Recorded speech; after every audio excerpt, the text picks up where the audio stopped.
Hi, everyone. It's lovely to be here this evening. It's beautiful to hear all the readers in all the languages. and it's crushing also that it's necessary for this to happen a second time, 1 year after the first time. I'm Ellen Dillon. I'm from Limerick in Ireland. And I want to start by saying thank you to Ghazal and Janani for organising this and for inviting me to be part of it. I want to thank Vince and Dan for the smooth running of everything so far. And I want to thank the wonderful readers who agreed to be part of the Irish segment this evening. And they are Aidan McArdle, who is a painter, poet, and co-editor at Veer Books, who is currently based in Donegal. Erin Lorsong, who writes, works with students, and makes images and objects. Lorna Shaughnessy, who is a poet, translator, researcher, and editor. She has published 5 poetry collections and is currently working on her new and selected poems, and also translates translates Mexican and Spanish poetry.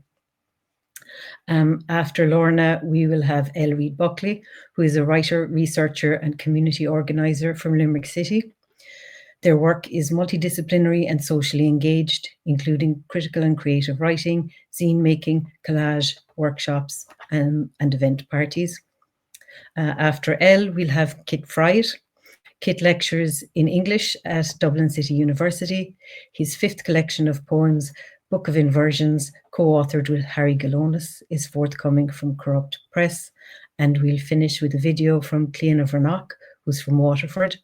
Her debut poetry pamphlet, Pink Roses, Green, is forthcoming from Green Bottle Press in 2025, and she is the poetry editor of Frustrated Writers Group. And I want to thank them all for giving their time this evening and everybody who's reading for the 24-hour span. So Aidan unfortunately couldn't be with us this evening, but he sent his voice. And he sent this poem that he was going to read, which he wrote shortly after the death of Shireen Abu Akleh. And I am going to play his poem and read it along with him. Was. There. A woman. There was. There was a woman. There was a woman. There was a woman. There was a woman. There was a woman. There was a woman. Truer than true that we can say. So true, so true, so true. There was a woman. So true that we can say. There was a woman. That we can say. There was a woman. Was a woman. There was a woman. Shot today. There was a woman. Shot today that we can say. There was a woman. That we can say. There was a woman shot today. So true that we can say. The light returned. Aim so true. We could make it like a diary. That person looking down the sight of the gun. We could make an entry every day. The very light of what you've seen return to your eye. Something new, heard on the news, on the wind, in the tea leaves. Your gaze come back. Something true. Your gaze returned. Something truer than true. Waves. Something so true. Think about that. Light waves, light particles, waves and particles, Every and day. Something so true it would immediately melt the eyes of all those who would. Melted sand and carbon and lessons in physics. Well, maybe that would be dangerous. Well, maybe that would be dangerous. Melted sand and carbon and lessons in physics. Something so true it would immediately melt the eyes of all those who would. You can't photograph a black hole because light cannot escape from it. Every day. Think about that. Light waves, light particles, waves and particles, particles and. Something so true.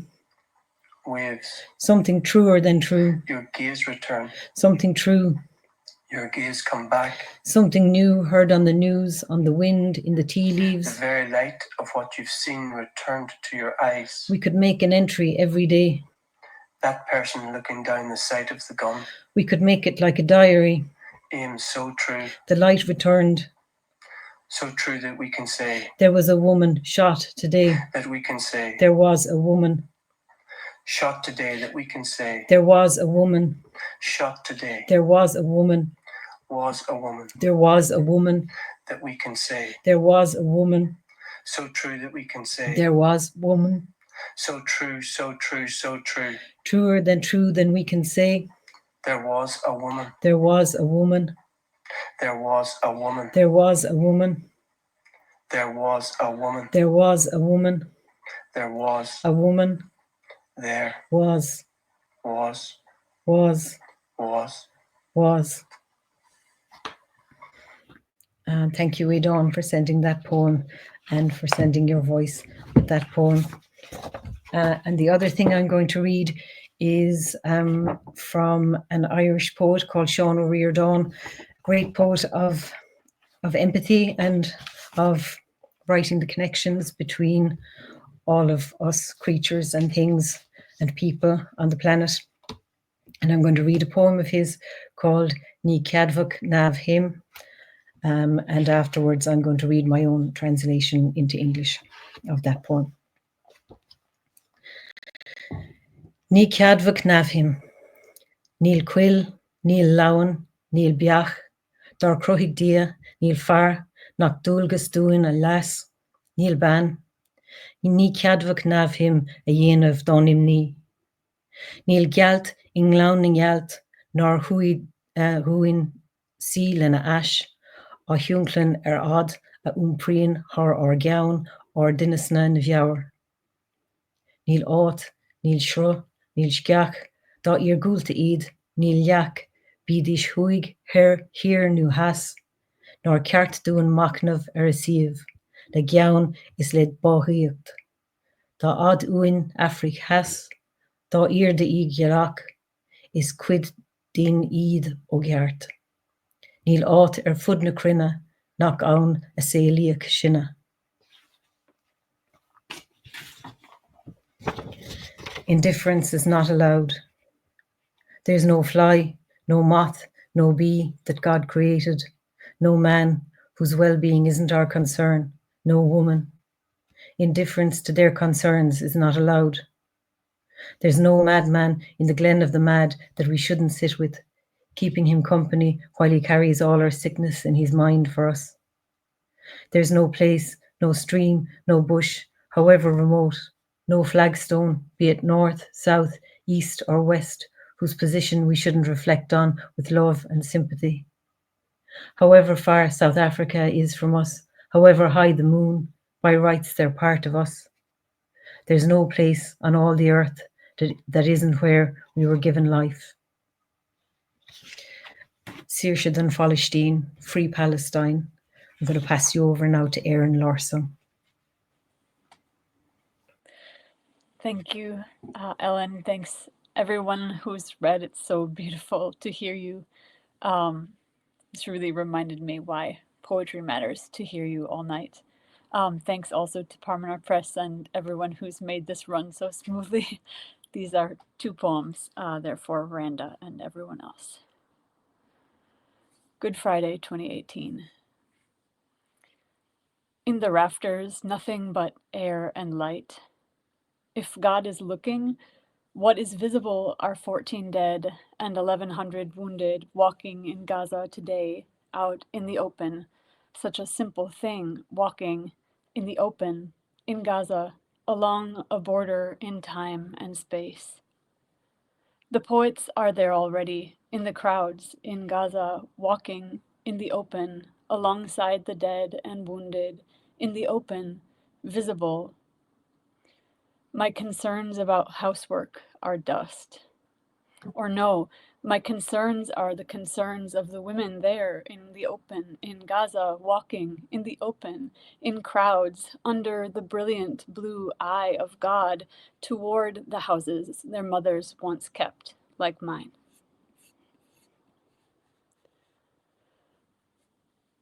Summer solstice. The cuckoo calls out in the evening, which extends nearly to midnight. In the garden, a recurrence of wind. Waiting all year, when the day arrives, we regret it. From the years past, the cantor sings, the people who walked in darkness have seen a great light. Evening, as in which smooths and makes even. The pale, thin blue light, tinged with gold near the horizon, which becomes morning, which becomes evening. A recording has been circulating on the internet, babies crying in cages. In the desert, light appears as a flatness rendered on dimensional objects. Here in Flanders, as the light goes west, I lie in bed. All the flax along the roadway nodding in its sleep. The solstice is a mathematical assumption about light and time. Facts, unlike mathematics, confront me with distance. You walk into the mountains alone. The muscles in my neck spasm and I find I can barely move for 48 hours. Sunlight gathers into heat in Texas and lies on the children in the camps. Light, born as energy, arrives here and here and here until it touches all our hears. A great light, the cantor sings, and the congregation returns it. Among the mountains, you lose yourself. The farm workers lay down their tools late in the day. There is no migration light cannot make, or that we do not desire of it. It moves through time and space, beloved and democratic ghost. A photograph, like the one you post of the mountain, is only held light. There is heat among and upon us, evening upon and between us.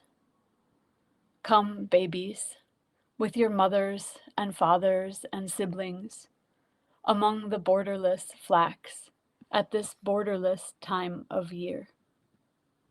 I'm going to pass it now to Lorna Shaughnessy. Hello, everybody. It's a privilege to be here, to share words with poets from so many countries and to send out some wishes of solidarity and support to Palestinians everywhere. I'm going to read 3 short poems. I grew up in Belfast during a 30-year period called the Troubles, period of conflict. And I'm going to read 3 short poems that have come out of that experience. The first one is about the challenge of living in a place that has known a lot of injustice and how that history kind of follows us around.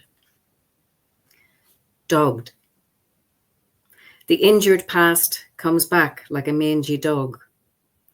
It hangs around, infecting my doorstep with its sores and the smell of neglect. It trips me up when I venture out, circling my legs, ready for the next casual kick. If I feed it, it'll never go away. If I ignore it, it'll never leave, but press its scabby skin against the door pane, crouch in the corner of my eye, licking its paw, or cower in the wing mirror as I drive away and limp out to meet me when I come back, loyal and unwelcome as disease. And this one is for mothers everywhere in the world experiencing conflict at the moment, obviously in Gaza and Lebanon and Ukraine and many other places, sadly. The watched phone. Her son is out there somewhere. The rain beats his jacket, seeps through his jeans. Runnels of water travel from nape to chin. Somewhere out there, her son in seeping jacket, beaten from nape to chin, travels through runnels of water. Out there, the rain seeps nape to chin. Water runnels down jeans and jacket. Her beaten son is travelling. He seeps through jeans and jacket, runneling out somewhere. Rain beats, water seeps, and her son travels, rain runnelled, nape to chin, beaten out. And to finish on a more hopeful note, this is a poem that was written at the time of the Belfast Peace Agreement. It's called Good Friday, 1998. And I wrote it at a time where my husband and I had moved into a new home. We had very little furniture, and our first son was just 7 weeks old. So it was a time of beginnings. Good Friday, 1998. Late afternoon, we draw the curtains. On the 18-inch portable TV in the corner, talking heads are talked out, red-eyed, perhaps relieved when we turn the volume down. The house exhales. You sleep in your car seat on the floor of a near-empty room. 51 days in the world, every day counted. Your fists still pegged to your ears, as if to block out frequencies we no longer hear. You have surpassed all our imaginings. No miracle can wrong-foot us now. I hold my breath as I approach. Above you, in the mid-air of green screen, a portion of the island hovers, otherworldly. Your breath is even. You have not moved, though all about you has. And I'm going to pass you over to Elle Reid-Buckley now. Dave Acordia, hello friends. I'd just like to echo the sentiment of everyone already this evening and just say thank you so much for having me be a part of this. And it's really amazing to see solidarity being shown all across the world for 24 hours.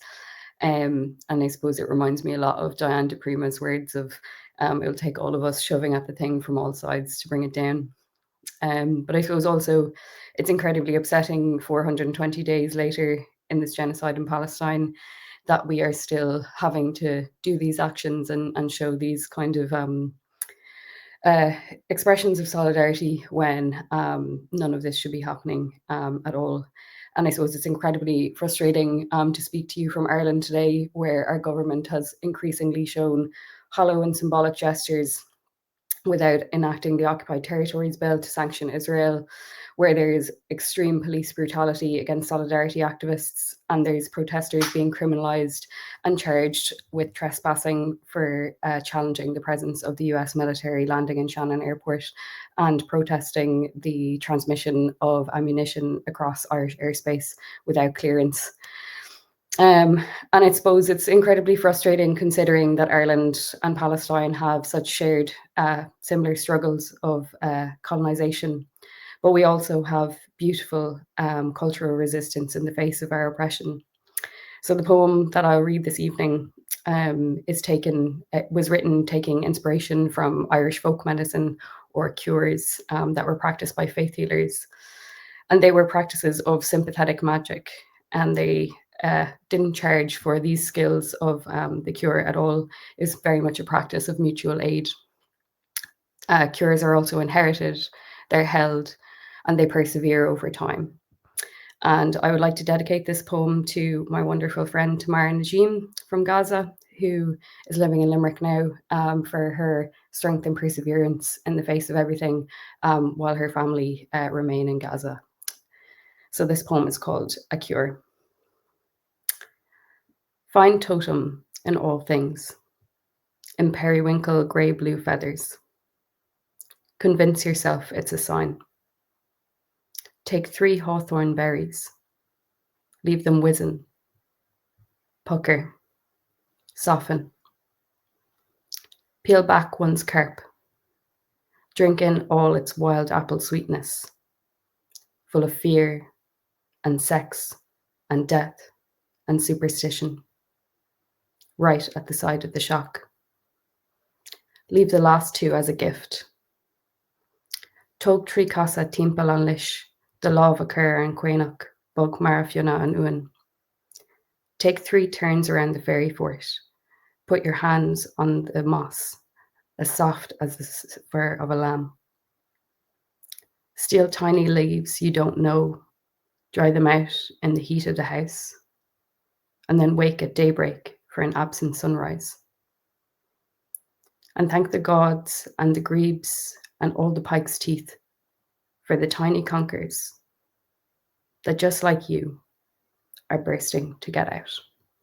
Saoirse Dunfalashteen, Free Palestine. And I'd like to pass you on now to the wonderful Kit Fryatt.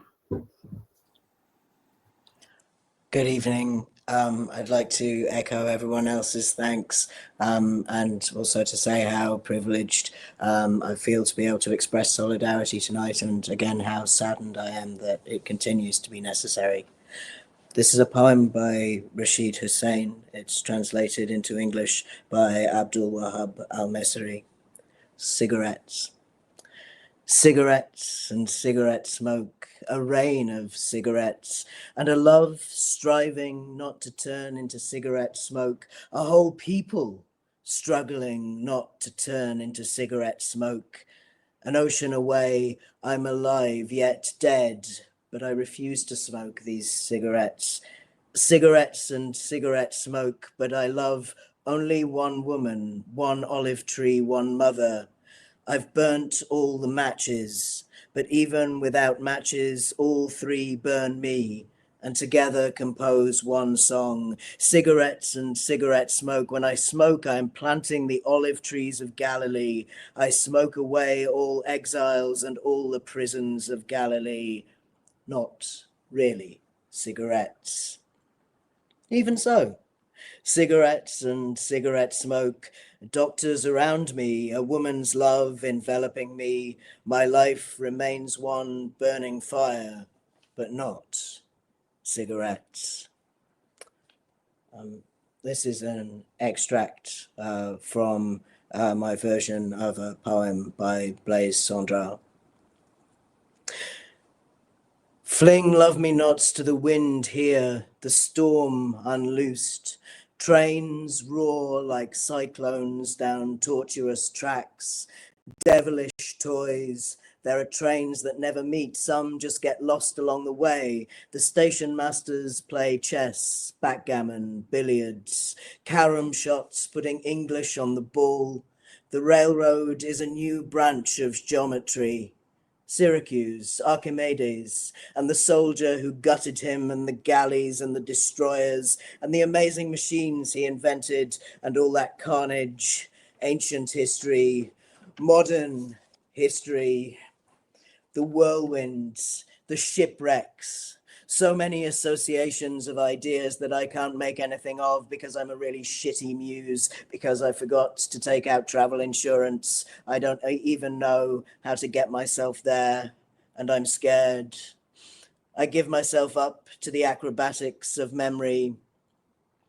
Around Irkutsk, things got slow, started to drag. We were the first to negotiate Lake Baikal, and the train was decked with flags and lanterns. If I were a painter, I'd slap on loads of red and yellow because I think we were all a bit mental, and a vast giddiness put blood into the passengers' pinched cheeks. As we got nearer to Mongolia, that burned like a house fire, the train's allure had gone into a definite rallentando, and I sensed in the constant grinding of the wheels the bloody, uncontrolled sobbing of an eternal liturgy. I saw the dark trains, the silent trains, the ghost trains coming back from the Far East, and my eyes are the lights they had on behind. At Talga, 100,000 casualties, agonized, and none to help. I went to the hospitals. Our paths crossed a line of mad soldiers, and in the quarantine wards, I saw oozing sores and gashy wounds and exposed organs, and the amputated limbs did a jig or took flight in the savage air. Every face was a furnace, and every heart, imbecile fingers thrumming on the windows, and fear lances every face like a boil. I'd like to close with a little poem about dreams. Show me the approved road over the hay hags into your dreams, the Queen's highway over the lazy beds, the license that I might cut turf on the heart's raised bog the next day. And now I'll turn over to Cliona Vrenach's video.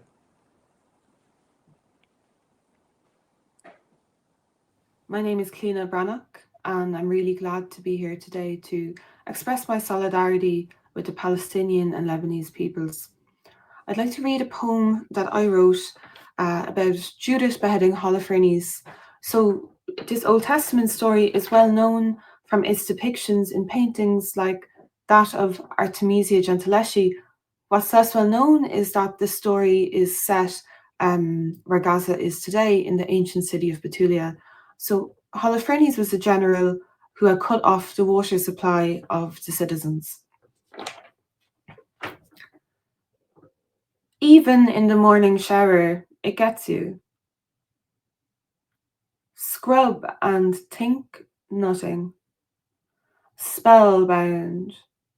The endless instance of a drop, hot sliding the pink tile. Lemon gels, acid estuaries in your underarms. Exchange blinks. The ruby oscillus of the electric immersion communes with you. That all water is politics, ever since the clock in the neck of Holofernes struck for the last time in a spritz of black gore. And through the vapors flashing dark is Gentileschi's room, where eyes shock, legs flail, elbows unhinge in the wrestle grip of the maidservant, whose sledge-hammering heart is nearest to his fist.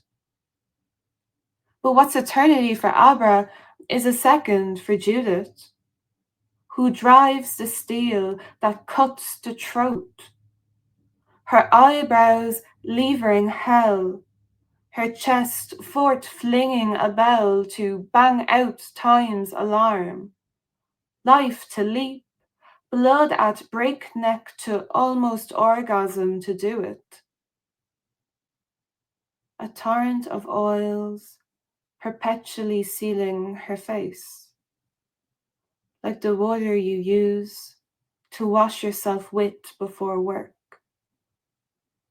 Pull back the white curtain on the green bat mat step.